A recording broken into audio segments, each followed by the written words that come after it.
दोस्तों नमस्कार। ज्ञान मार्शल माइंड में आपका बहुत बहुत स्वागत है। दोस्तों हम सब लोग जो सनातनी हैं वो गाय को माता मानते हैं और गाय के गोबर, गाय मूत्र और उनका हम लोग इस्तेमाल करते हैं और अपने घर की लिपाई पुताई तक भी हम गाय के गोबर से करते हैं। बहुत ही शुद्ध और पवित्र मानते हैं। ऐसा क्यों है हम कि गौ को माता मानते हैं, आज इस पर चर्चा करेंगे। उससे पहले आपसे आग्रह है कि चैनल को सब्सक्राइब कर दीजिए, शेयर कीजिए। हम अपने विशेषज्ञ डॉक्टर प्रदीप मिश्र जी से बात करेंगे। डॉक्टर साहब बहुत बहुत स्वागत है। तो हम लोग गौ माता कहते हैं, लेकिन जो हमारे युवा पीढ़ी है उनको हम बताइए कि गौ माता हम कहते क्यों हैं। हाँ, दरअसल क्या है कि ये सवाल स्वाभाविक भी है और आज की युवा पीढ़ी इस सवाल को उठाती भी है कि भाई गाय दूध देती है, क्योंकि हम लोग जवाब ये देते हैं कि गाय के दूध से हम लोगों का जीवन होता है, इसलिए गौ माता है। हाँ, तो सवाल करते हैं कि दूध तो गाय भी देती है, दूध भैंस भी देती है, दूध बकरी भी देती है, तो उनका दूध का भी सेवन किया जाता है। हाँ, तो फिर उनको माता नहीं तो उनको मौसा मौसी कुछ तो बोलो, मामी बोल दो। हाँ, बकरी को क्यों नहीं, आप भैंस को भैंस मौसी बोल दो, ताई बोल दो, ताई बोल दो, कुछ तो बोल दो। तो ये स्वाभाविक से सवाल है और ये सवाल जायज भी है। तो आज ऐसे जो लोग सवाल करते हैं उनके लिए इसमें हम बताएंगे कि गाय को माता क्यों कहा जाता है। देखिए, सनातन धर्म में गाय को पृथ्वी का रूप माना गया है जी। धैर्य, और पृथ्वी के गुण क्या है? धैर्य। पृथ्वी पर चाहे तो कुछ करिए आप, कुछ भी नहीं करती। सहनशीलता, चाहे खोद डालिए, चाहे उस पर आग लग जाए, कुछ भी हो जाए, सहनशीलता है। और पोषण का प्रतीक। सनातन धर्म में गाय पृथ्वी का स्वरूप मानी गई, धरा का स्वरूप मानी गई। और गाय के तमाम ऐसे गुण हैं जो इसे माता बनाती है। आध्यात्मिक रीजन भी है और साइंटिफिक रीजन भी है। गाय के बारे में ये माना जाता है और सनातन में इसलिए पूजनीय है कि गाय शरीर, मन और समाज तीनों को संतुलित करने की शक्ति रखती है। विज्ञान ने भी ये मान लिया है कि गाय, गौ माता के पास उसके इर्द गिर्द एक सकारात्मक ऊर्जा होती है। और देखिए, विज्ञान भी आपने देखा होगा कि हमारे जब भी कभी कोई, अब तो नहीं, पुराने सब सीमेंट और उसके मकान बन गए, जब गांव में पुराने घर अभी भी हैं, उन घरों में जब भी कोई शुभ कार्य होता, मांगलिक कार्य होता है, तो गाय के गोबर से लेपन किया जाता है। हमारे पूर्वज, हमारे ऋषि मुनियों की चीज़ों को जानते थे। कारण भले नहीं जानते हो, लेकिन उनको ये पता थी कि ये चीज़ लाभदायक है और इससे उनको ये पता थी कि इससे कीटाणु मर जाते हैं। ठीक है, लेकिन आज साइंस ने ये साबित कर दिया है कि पृथ्वी के अंदर से बहुत सी जगह पर नेगेटिव एनर्जी निकलती है और अगर गाय के गोबर से उस जगह को लीप दिया जाता है तो वो एनर्जी जो है सप्रेस हो जाती है, दब जाती है। दूसरी बात, गाय के अंदर सनातन धर्म में ये बताया गया कि 33 कोटि देवी देवताओं का वास होता है जी। ठीक है ना। गाय को लेकर ऐसा माना जाता है कि जिस घर में गाय होती है उस घर में कोई भी नकारात्मक और बुरी शक्तियां नहीं आती हैं। और ये मान्यता है, ये सत्यता भी है। बिल्कुल। गाय के पूंछ से अभी आप झाड़ा लगवा दीजिए, देखिए कितनी भी तगड़ी नज़र लगी हो और नज़र उतर जाएगी।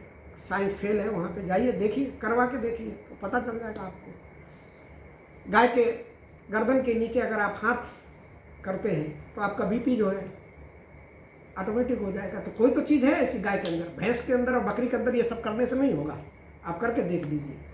खैर, ये तो हो रही है।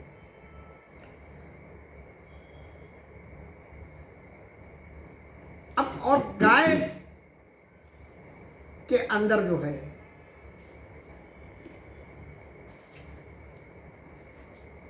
गाय दूध देती है, बकरी दूध देती है, भैंस दूध देती है, ठीक है, भैंस दूध देती है, सही है, दूध ज़्यादा भी देती है, लेकिन भैंस का दूध तामसिक होता है, हैवी होता है, पाचन में भारी होता है।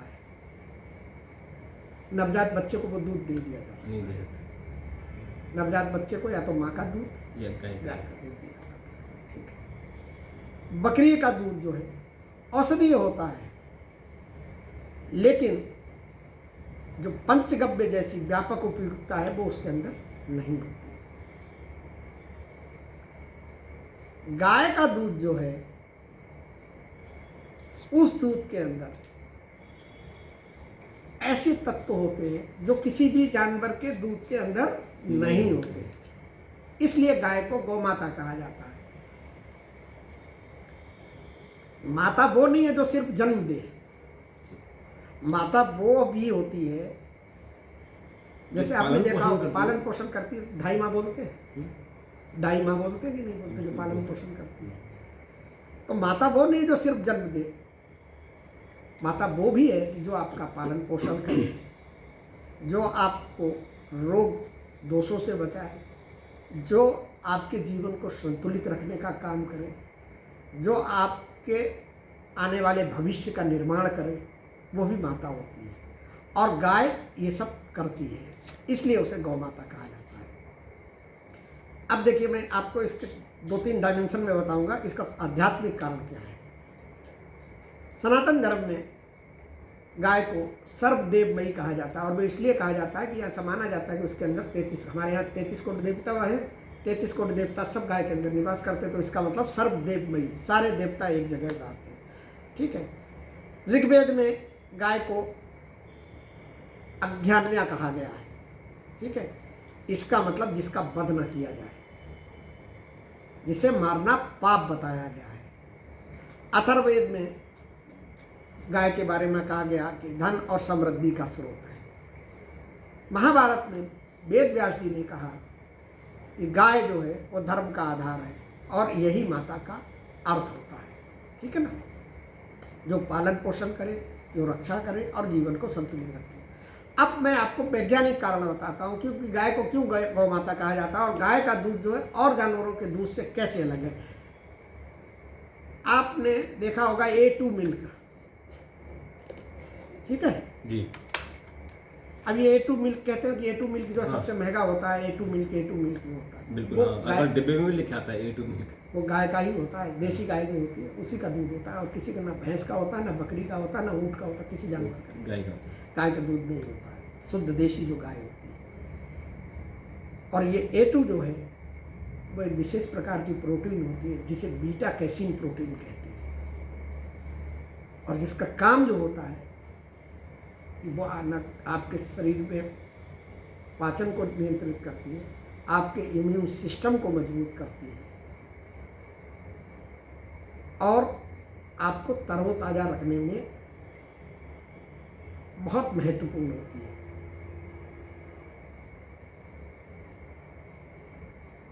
कुछ विदेशी नस्ल की जो गाय होती हैं, या जो बाहर विदेश की जो भैंसें हैं, उनमें ये प्रोटीन पाई जाती है, लेकिन वो A1 प्रोटीन पाई जाती है, ठीक है।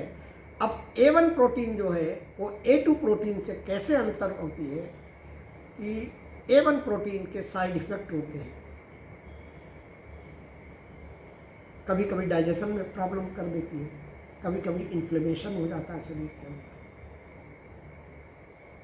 इसलिए जो है गाय को, दूध को सबसे सात्विक माना गया है, सबसे फायदेमंद माना गया है। दूसरे क्या है कि गाय एकमात्र ऐसा प्राणी है जिसकी हर चीज जो है उपयोग में आती है। सनातन धर्म में उसकी हर चीज के उपयोग बताया गया है, जिसे पंचगव्य कहते हैं। अब वो पंचगव्य क्या है? गाय का दूध, गाय का दही, गाय का घी, गाय का गोमूत्र और गाय का गोबर। कोई दूसरा ऐसा जानवर नहीं है जिसका गोबर और जिसका मूत्र जो है ना वो भी दवा में काम आता हो और जो फायदेमंद हो, केवल गाय के अंदर। और ये पंचगव्य जो है ये ऐसी चीज़ें हैं कि जो आपके शरीर की तमाम व्याधियों को दूर करने में सहायक है। बिल्कुल, गौमूत्र तो कैंसर तक ठीक कर लेता है। हाँ, बहुत सी बीमारी को ठीक कर देता है। अभी कोरोना के दौरान जो है हाँ, कोरोना के ये गौमूत्र का जो अर्क है, हाँ, तमाम वृंदावन के तमाम साधु संतों ने इसका उपयोग किया, अपने साथ के लोगों को करवाया, अपने भक्तों को करवाया और कुछ नहीं हुआ। उनको कुछ नहीं हुआ, उनको कोविड हुआ ही नहीं। कोविड नहीं हुआ, ठीक है। जिनको हुआ वो ठीक हो गए। ऐसा भी दावा है, खूब उस समय गौमूत्र की मान्यता थी। और इसकी ये चीज़ शरीर के लिए ही नहीं काम आती। गाय की ये पांचों चीज़ें जो हैं वो मनुष्य शरीर के लिए नहीं काम आती, दवाओं में भी काम आती है। आपके मांगलिक अनुष्ठान में कहीं भी अगर जरूरत पड़ेगी, अनुष्ठान हो रहा है तो सब कहा जाएगा गाय का दूध लेके आइए। बिल्कुल। आयुर्वेदिक दवाओं में एक हवन में जरूरत पड़ती है तो उसके कंडे की जरूरत पड़ती है, ठीक है ना।